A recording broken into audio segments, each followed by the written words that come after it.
Popularna glumica Emily Attack, najpoznatija po ulozi Charlotte u seriji The Inbetweeners, u novoj je epizodi svog talk showa gledateljima otkrila da je bila u vezi s bračnim parom i da se redovito seksala s njima.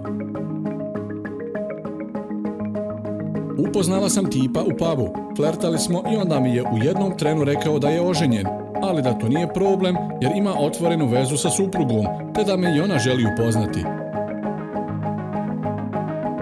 Većini žena u tom trenu upalio bi se alarm, ali ja sam kao bik, alarmi me uzbuđuju, rekla je Emily.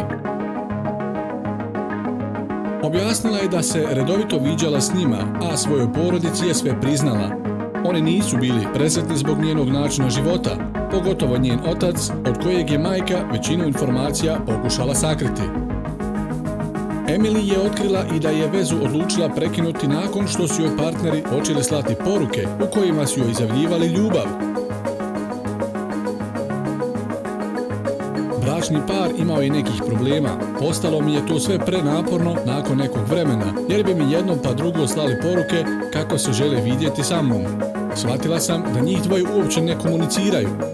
Uplela sam se u zeznuti ljubavni trokut. Odlučila sam da ih kontaktiram i rekla sam im: morate riješiti svoje probleme, a seks sa mnom vam u tome neće pomoći. Vi morate pričati, zaključila je Emily. U komentarima ispod želimo čuti vaše mišljenje.